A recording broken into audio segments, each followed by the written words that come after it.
जरा सोचिए, हम 21वीं सदी में जी रहे हैं और ऐसे में जिस परिवेश में हम जी रहे हैं, अगर वहाँ सड़क, पानी और बिजली जैसी अति आवश्यक सुविधाएं ना हो तो क्या होगा।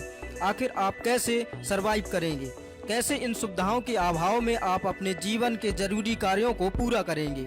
आज हम आपको उत्तर प्रदेश के ऐसे ही इलाके से रूबरू कराने वाले हैं जो कि उस जनपद के मुख्यालय से महज कुछ ही दूरी पर है। यहाँ सरकार के बड़े बड़े दावे, बड़ी बड़ी योजनाएं धराशायी होती दिखाई पड़ती हैं। नमस्कार, आप देख रहे हैं बिजनेस टाइम और मैं हूं चक्रवर्ती अनिल कुमार और इस समय मैं मौजूद हूं उत्तर प्रदेश के जनपद जालौन के मुख्यालय उरई में। मुख्यमंत्री योगी आदित्यनाथ ने सत्ता में आते ही बयान जारी कर कहा था कि पहले 15 दिनों में उत्तर प्रदेश की सारी सड़कें गड्ढा मुक्त हो जाएंगी। लेकिन विडंबना भी है कि योगी सरकार की पूरी पंचवर्षी निकल जाने के बावजूद भी जनता विकास की आस लगाकर हताश हो चुकी है, पर विकास है कि दिखता नहीं है। मुख्यालय से चंद कदम दूर है, लेकिन हम जहां आज की जो वर्तमान स्थिति है उससे हम रूबरू कराएंगे। आइए, कैमरामैन से हम आग्रह करेंगे, आप दिखाइए ये जो स्थिति है यहाँ की। और यहाँ पर जो आप देख पा रहे हैं, गड्ढा मुक्त तो नहीं है लेकिन गड्ढा युक्त है, जैसा कि आप देख पा रहे होंगे। अभी यहाँ से काफ़ी आवागमन भी है, हम काफ़ी देर से देख भी रहे हैं। और आप आ जाइए सर। यहाँ पर जो यहाँ के बासिंदे हैं, आइए हम इनसे जानकारी लेते हैं। सर, आपका पहले तो आप नाम बताइए और ये रोड कब से ऐसा पड़ा है टूटा? हमारा नाम सतीश चंद है जी। ये करमेर रोड करीब जो है 3 साल से जो है ये इसी स्थिति में है। जी, और जी। यहाँ पर 2-3 इंटर कॉलेज हैं। अच्छा। जो बसें जहाँ जाती हैं या बच्चे जाते हैं तो उन्हें बड़ी दयनीय स्थिति से गुजर के जाना पड़ता है। कभी कभी तो बेचारे मैं बस्ता के यहाँ पर भीग जाते हैं। अच्छा। गिर जाते हैं, फिर उनके माँ बाप गार्जियंस आते हैं, फिर अपने घर ले जाते हैं। अच्छा, यहाँ से लगभग कितने गांव का रास्ता है? यहाँ से कम 40-50 गाँव का रास्ता है। अच्छा, इसके लिए आप लोगों ने संबंधित अधिकारी को सूचना दी या यहाँ के जो विधायक हैं, सदर विधायक सभी लोग आते हैं यहाँ से, सूचना क्या देना। अच्छा, सब गुजरते हैं यहाँ से, सब यहाँ से उनके गुजरते बड़े बड़े लोगों के यहाँ पर बच्चे पढ़ते हैं, सब कुछ होता है। अच्छा, फिर भी यहाँ पर कुछ सुनवाई नहीं है। यहाँ से आपको पर डे निकलना पड़ता है? Per day permanent. अच्छा, ये रास्ता कब से पड़ा है ऐसा? करीबन जिससे पुल बना का 6 महीने तो हो गई, साल भर 6 महीने तो पक्का मानो, 8 महीने 8 महीने से ऐसे 8 महीने से पड़ा, ऐसे पक्का पड़ा है। तो ये समझ लीजिए कि हमेशा ही से पड़ा हुआ है। कभी यहाँ से मिनोरा तक, हाँ। कभी पक्की सड़क अच्छी तक गड्ढा गुड्डी पर वही होती, गड्ढा गुड्डी मतलब एक सी करा दी जाती है बस। यहाँ के जो सदर विधायक हैं और यहाँ संबंधित विधायक जी ने कुछ नहीं कराया, मतलब विधायक जी ने कुछ नहीं कराया? नहीं कराया। और जो अधिकारी हैं उन लोगों को सूचना दी गई यहाँ की? अब बड़े लोग सूचना दें, हमारे लोग से क्या होता है सूचना देने से, बताओ भाई। कुछ लोग हों अच्छे लोग, वो लोग सूचना दें तो सर क्या होता, सड़क तो बराबर। तो यहाँ पर लोगों को गड्ढा पूर दी जाते हैं बस। जैसा कि यहाँ पर जो यहाँ के लोग हैं उन लोगों का दुख दर्द आप देख पा रहे होंगे। देखिए किस तरीके से निकलना पड़ रहा है। यहाँ पर और भी लोग हैं, ये बताया जा रहा है करीब 40-50 गांव का रास्ता है। यहाँ से 40-50 गांव के लोग निकलते हैं। और सर, क्या नाम है आपका? भानु राजपूत। ये रास्ते से आपको पर डे निकलना पड़ता है? इस रास्ते से हम लोग पर डे निकलते हैं। इधर से का कम से कम 50 गाँव निकलते हैं। 50 गाँव के लोग? 50 गाँव के लोग इधर से निकलते हैं। इसके पहले ये सड़क नगर पालिका से स्वीकृत हुई थी सपा शासन में जी। उसके बाद टेंडर भी हुआ था। उसके बाद पता नहीं इसका टेंडर का पैसे जिस सरकार आने में क्या हुआ, अभी तक कोई इसमें कोई भी कार्य नहीं हुआ। चलो, वो तो ठीक है, लेकिन जब उत्तर प्रदेश में 2017 में माननीय योगी आदित्यनाथ जी की सरकार बनी थी तो उन्होंने एक आदेश दिया था कि उत्तर प्रदेश को हम गड्ढा मुक्त कर देंगे। तो क्या लगता है आपको? अब इस सड़क की गड्ढे की वजह करमू रोड पर तो ये रोड आपका इतना है कि क्या गड्ढा मुक्त तो हुआ ही नहीं। और इसके अलावा और क्षेत्र में भी है। और जैसे आपका कई ये आपका एयर सिटी का उरई सिटी का रोड, इसमें भी उन्होंने चुनाव का बहिष्कार किया था, तब भी आश्वासन दिया था विधायक ने, सांसद ने, कि हम इसका गड्ढा मुक्त करके सड़क ही डलवा देंगे, वो भी नहीं डलवाई। तो इस सरकार में जो कोई काम नहीं हो रहा है। आज तो कोई एक नई सड़क नहीं बनी हुई है, ना कोई गड्ढा मुक्त हुआ है, कोई सड़कें। आप ये करमी रोड का आप सड़क देख लीजिए और आगे कोई सड़कें। क्या नाम है आपका सर? धीरेन्द्र सिंह राजपूत, मिनोरा से हैं हम। बहुत परेशान है, कम से कम 15 साल से परेशान है आप जाना। तो सेक्टर प्रभारी 15 हैं। साल से हाँ परेशान है रोड के। हाँ अड़गे पूरी बरसात भर यहाँ से तो वहाँ अब तो लगे विधानसभा पड़े। का चुनाव आ रहा है, क्या लगता है हो जाएगा जब तक? आप तो शिकायत करी कोई सुनवाई नहीं हो रही है। वो कहते हैं तो बताते कि रेलवे की जगह है जी। अच्छा, बताया जा रहा है कि आप भारतीय जनता पार्टी पदाधिकारी है? पदाधिकारी है, कौन सुनता है अभी? मतलब पदाधिकारियों की देखिए, ये मतलब सच्चाई बता रहे हैं कि आप भारतीय जनता पार्टी अरे हमने कई बार शिकायत भी करी है अभी। बीजेपी के सेक्टर प्रभारी है जिनके सेक्टर में कम से कम 25 करीब 10 गांव आते हैं। मतलब सेक्टर में 10 गांव आते 10 हैं, गाँव। तो यहाँ इसकी सुनवाई होनी चाहिए नहीं होनी होनी चाहिए, क्यों नहीं? जब चाहिए? यहाँ पर और भी जो यहाँ के लोग हैं, करीब 40 गांव के लोग निकलते हैं। आइए, आप यहाँ से कब से निकल रहे हैं? काफी दिनों से निकल रहे हैं। या गांव कौन सा आपका? करमेर, करमेर गांव है। आपका नाम? लाला यादव। यहाँ से आप निकल रहे हैं, आपने किसी संबंधित अधिकारी को सूचना दी कि हम लोग अरे बहुत कितनी बार सूचना हो गई कि न कोटार रोड की सुनवाई हो रही न कहीं हो रही, सब ऐसे ही पड़ा है। मतलब सूचना देने के बाद भी कोई सुनवाई नहीं हो रही? यहाँ के जो लोग हैं उनका सीधा तौर पर कहना है कि हमने शासन प्रशासन को सूचना भी दी है, जानकारी भी दी है, लेकिन फिर भी कोई सुनने को तैयार नहीं है। हालांकि ये विकास का मुद्दा है, 2022 का चुनाव भी नज़दीक है। अब देखना ये है, अगर विकास यहाँ पर नहीं होता है, आप आ जाइए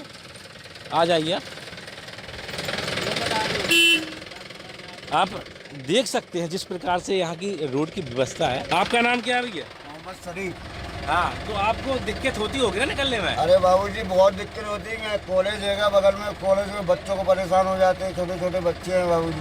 मतलब कहने का मतलब है कि यहाँ पर कॉलेज भी है और बच्चों को निकलने में काफ़ी दिक्कत होती है। तो ऐसे में इस रोड की ज़रूर मरम्मत की जाए। और अब स्थिति जो खस्ता हाल है वो देख पा रहे हैं, हम उस स्थिति को आपसे रूबरू करा रहे हैं, जैसा कि जो यहाँ की वर्तमान स्थिति है। जिस प्रकार से आपने यहाँ की जो रोड की हालत देखी और यहाँ पर जी सर, आप अपना नाम बताइए। डॉक्टर अरविंद यादव। सर, यहाँ पर जो इस प्रकार से रोड की हालत है वो यहाँ पर आपके पास मरीज भी आते हो, बताया जा रहा है 40 गांव का आवागमन है, लेकिन फिर भी इस जो स्थिति है इस बारे में आपका क्या ख्याल है? अब नगर पालिका अध्यक्ष जी का तो जी उनका सोचना चाहिए ना, उनको देखना चाहिए। उनको देख भी गए हैं, चेक भी कर गए हैं यहाँ पे। चेक भी कर गए हैं? कब चेक कर गए थे? शायद अभी दो महीने पहले आए थे और देखा भी था हमने। लेकिन 2 महीने पहले कई अधिकारी भी निकले यहाँ से। भाई मेन रोड है तो हमीरपुर मिला ना रोड, डायरेक्ट हमीरपुर मिला है। मेन चीज़ क्या यहाँ पे हाँ। गवर्नमेंट है और वन विभाग है, लोग सुबह घूमने भी जाते हैं, बच्चे भी जाते हैं। स्थिति यहाँ की ये है कि यहाँ पे आने में शाम के टाइम लोग सोचते हैं अच्छा कि यहाँ आएँ, क्या वो गिर जाएं, बच्चे गिर जाएं, गाड़ी खराब हो जाए, तो यहाँ पे एक आध बार गिर भी जाते हैं कई लोग। बिल्कुल, मैं भी कल परसों मैं ही बचा। अच्छा, लेकिन फिर भी जब जिस प्रकार से हालत है और यहाँ पर लोग बाग ये भी बता रहे हैं कि हमने सूचना भी की है, और जब सरकार बनी थी तो योगी जी ने खुद कहा था कि जैसी सरकार बनेगी तो सबसे पहले उत्तर प्रदेश को गड्ढा मुक्त किया जाएगा। नहीं, योगी जी ने कहा था ये गड्ढा मुक्त किया जाएगा, वो तो उन्होंने किया, उनके सब जगह काम हो रहे हैं। लेकिन ये एमएलए को, यहाँ के नगर पालिका अध्यक्ष को समझना चाहिए कि जो आदेश ऊपर से आए हुए हैं, जहाँ गड्ढे हैं वहाँ पे वर्किंग तो फास्ट हो। तो क्या लगता है ये इसमें मतलब जो विधायक हैं या जो संबंधित अधिकारी, ये लोग ढीलापन कर रहे हैं? बिल्कुल, यहाँ पे पानी भर जाता है, कई बार गड्ढे हैं और कई बार हादसे भी हो चुके हैं। यहाँ पे नाले में चले जाते हैं लोग, पानी का लेवल बराबर हो जाता है, आदमी सोचते यहाँ है, यहाँ गड्ढे हैं, नाले में कई बार हादसे भी हो चुके हैं। 3 फुट पानी भर जाता है यहाँ पे, 3-4 फुट पानी भर जाता है रोड पे। बिल्कुल निकलना मुश्किल पड़ जाता है यहाँ पे। तो पहले आप सर अपना नाम बताइए। अच्छा है, मैं राहुल राय प्रजापति जी, और यहीं का स्थानीय हूँ जी। और समस्या ये है कि आप खुद देख रहे हैं जो दावे हैं सरकार के, तो दावों की ज़मीनी हकीकत क्या है आप खुद देखिए। और बड़ी बड़ी योजनाएं जो चलाती है सरकार, और उन योजनाओं का नीचे धरातल पे क्या यूज हो रहा है, उसका उपयोग क्या हो रहा है, आप खुद देख सकते हैं। सन 2017 में योगी आदित्यनाथ जी ने सत्ता संभाली और उन्होंने जो है एक प्रेस वार्ता में, पहली प्रेस वार्ता में ही कहा था कि सूबे की जो सड़कें हैं वो सड़कें गड्ढा मुक्त करेंगे।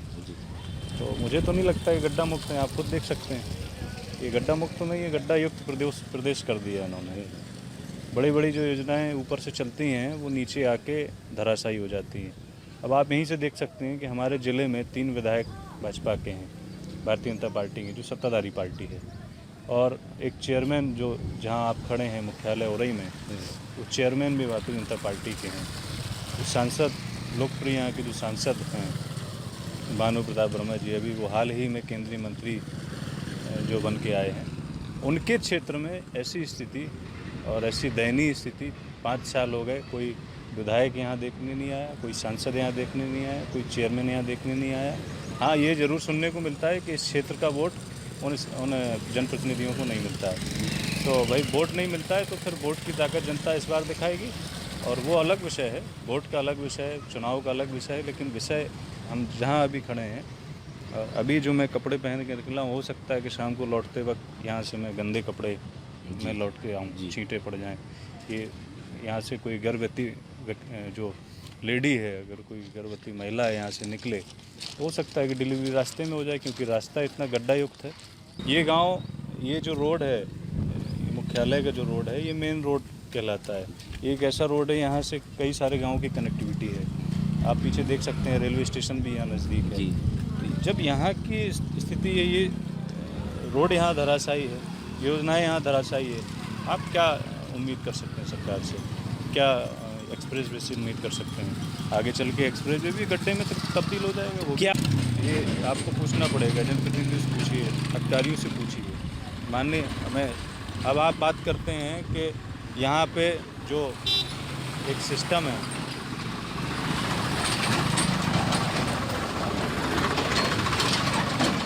एक यहाँ चलता है, सीएम पोर्टल चलाया जाता है। सीएम पोर्टल की जानकारी होगी आपको। तो सीएम पोर्टल पे एक खास सुविधा है।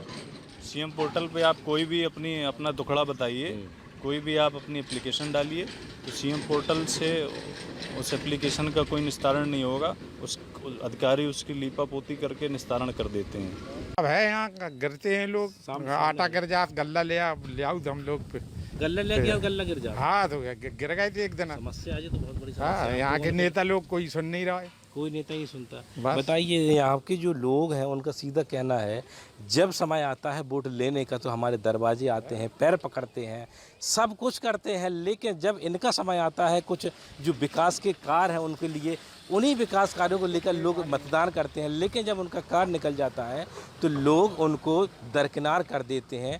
अब देखना ये है 2022 में विधानसभा के चुनाव है, जनता यहाँ की किस प्रकार से देख रही है और जिस प्रकार से लोगों की यहाँ की जो परेशानियाँ हैं उनको सरकार किस तरीके से निपटाने का कार्य करेगी। देखिए बहन जी, जिस प्रकार से इस रोड की हालत है, तो क्या लगता है आपको निकलने में दिक्कत भी होती है? दिक्कत हमें सभी लोगों की दिक्कत होती है। हाँ, सबकी दिक्कत हो रही है, बहुत परेशान है जब काफी लोग निकलते हैं। हाँ, जरूरी है बन वो क्या साल से डरो है। कब से डरो है? कम से कम 5-6 साल हो गए जब से डरो। अच्छा, दिक्कत क्या क्या होती है आपको यहाँ से निकलने में? जिस प्रकार करीब गाड़ियों में दिक्कत हो, पैदल चलने में दिक्कत होती है। हाँ, आप कुछ समझना चाहिए, कोई कछु ऑब्जेक्शन नहीं द्वारा बापू। सरकारें कोई भी बन जाए, लेकिन जनता की सुनने के लिए कोई नहीं आता है। जब चुनाव होते हैं लोग बड़े बड़े वादे करते हैं, लेकिन चुनाव होने के बाद सब भूल जाते हैं। जैसा कि आपने आज यहाँ का जो नज़ारा देखा है, बिल्कुल आपको लग रहा होगा कि चुनाव में कैसे कैसे वादे किए जाते हैं, कैसी बातें बनाई जाती हैं, किस प्रकार से मैनिफेस्टो बनाए जाते हैं, लेकिन चुनाव होने के बाद सारे भूल जाते हैं। आइए आपको दिखाते हैं कि जब हमारे पत्रकार अनिल कुमार ने उरई की इस सड़क की खस्ता हालत को लेकर नगर पालिका अध्यक्ष अनिल बहुगुणा से पूछा तो उन्होंने क्या कहा। करमेर रोड जो वन विभाग के आगे का टुकड़ा जी, एक्चुअली ये हमारे कार्यकाल के पहले इसका टेंडर हुआ था सड़क सुधार योजना में, और जब 12 दिसंबर 19 से जब हमने शपथ ली, तो उसके बाद हमें सबसे बड़ा ये लगा कि इसमें जब तक एक नाला न बने, पानी का निकास ना हो उसका, तब तक वो डामर रोड सफल नहीं हो सकती। हमने पहले ही वर्ष में उसका नाले का टेंडर कराया, पुलिया का टेंडर कराया, लेकिन एक वैधानिकता के तहत 3 बार उसमें कोई टेंडर नहीं आया। उसके बाद वो टेंडर आया तो अभी आप देख रहे हैं कि साइड में नाला बना दिया, पुलिया का निर्माण चल रहा है, और उसका हमने एक सीसी रोड, जो डामर रोड, तो जब वहाँ पानी भरेगा तो डामर रोड तो नहीं चलेगी, तो अंडर ब्रिज से लेके पुलिया तक हमने एक सीसी का आरसीसी रोड का एक एस्टीमेट बनवा लिया है और हम समझते हैं कि 2021 में ही उसका निर्माण कार्य पूरा हो जाएगा। 2021 अभी सितंबर चल रहा है, तो लगभग कब तक समझ में? अब ये आप मान के चलिए, हमने 2021 एक लाइन दी है आपको, गाइडलाइन, 2021 में निर्माण हो जाएगा उसका। 2021 में निर्माण हो जाएगा। तो आपने देखा करमेर रोड को लेकर नगरपालिका अध्यक्ष कैसे नाले के नाम पर अपनी नाकामी छुपाते हुए दिखाई दिए। यह रोड सपा सरकार के शासनकाल में ही पास हो गया था, पर उसके बावजूद भी इस रोड का निर्माण कार्य शुरू नहीं किया गया। इस क्षेत्र के विद्यार्थी से लेकर मरीज तक सब इसी रोड से होकर गुजरते हैं और उन्हें खासी दिक्कत का सामना करना पड़ता है। अब देखना ये है कि नगरपालिका अध्यक्ष की कमिटमेंट के मुताबिक यह सड़क 2021 के भीतर तैयार हो पाती है या नहीं। कैमरा पर्सन अर्जुन के साथ अनिल कुमार की रिपोर्ट, विटनेस टाइम्स, जालौन।